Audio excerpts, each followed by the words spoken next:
출산율이 떨어지는 건 어떻게 보면 당연한 일이기도 하거든요.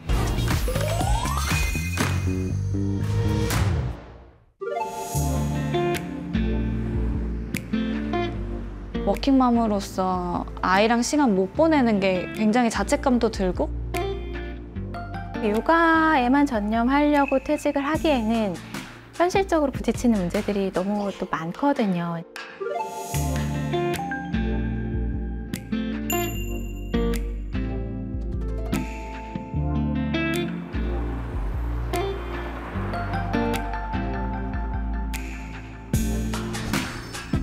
네, 안녕하세요. 반갑습니다. 이지혜입니다. 지난 시간에 이어서 대한민국의 인구 문제, 그 해법과 새로운 기회들에 대해서 이야기를 나눠볼까 하는데요.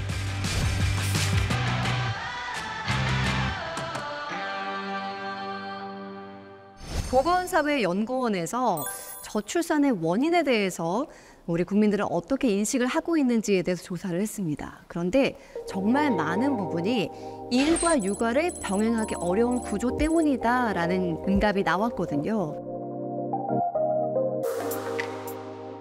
집값 문제라던가 교육비 문제, 이런 경제적인 문제도 있겠지만 분명히 육아의 문제가 저출산에 많은 영향을 미치고 있는 것이 분명해 보입니다. 자, 이런 문제에 대해서 워킹맘의 일상을 직접 돌아보고 이야기 나눠보겠습니다. 자, 선생님께 인사. 선생님께 인사. 안녕히 계세요. 네, 감사합니다. 엄마랑 같이 가지. 매일 오후 3시 유치원에 아이를 데리러 가는 정혜신 씨. 5살 정혁이가 가장 좋아하는 시간입니다. 좋아요. 엄마가 옆에 있어서. 엄마가 옆에 있어서 좋아요? 정혜신 씨는 17년간 금융권에서 일했는데요.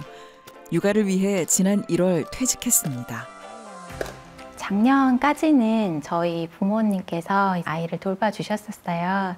근데 이제 두 분 다 좀 건강이 안 좋아지셔서 더 이상 봐주실 수 없는 상황이 돼서 다른 돌봐줄 사람을 구해야 할까 이런 여러 가지 고민들을 하게 됐어요. 근데 이제 저희 아이 같은 경우는 조금 이제 불안도가 높은 아이예요. 그래서 좀 세심한 그런 케어가 필요한 아이였고 고민이 많았어요. 그래서 옆에서 계속 같이 좀 케어를 해줘야 되는 부분인데 제가 회사를 다니고 남편도 회사를 다니다 보니까 그게 쉽지 않았거든요. 그래서 결혼과 출산의 과정을 거쳐 꿈꾸던 가정을 이뤘습니다.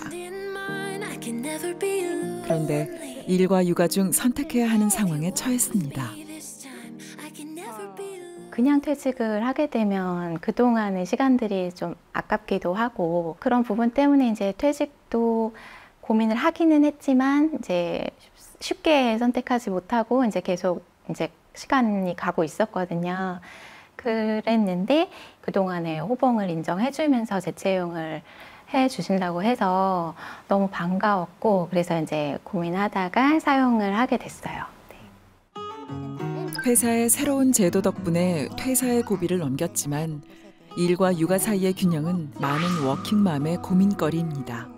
자, 오늘도 로봇을 고치러 출동! 대부분 다 퇴직도 항상 마음에 품으면서 다니는 것 같아요. 근데 또 그 육아에만 전념하려고 퇴직을 하기에는 현실적으로 부딪히는 문제들이 너무 또 많거든요. 육아를 하다 보면 돈도 또 많이 필요할 거고 그러기 위해서는 일을 하지 않으면 또 돈을 벌 수 없고 그러니까 결국은 그냥 고민을 안고 계속 이제 병행하는 것 같아요.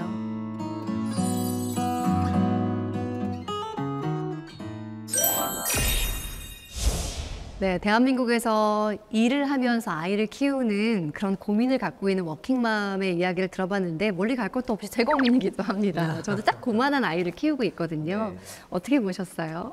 우리나라에서 지금 미성년 자녀를 키우는 기혼 여성 중에 60%가 일을 하고 있어요. 그러니까 워킹맘이라는 거죠. 네. 그 숫자가 260만 명 정도 되거든요.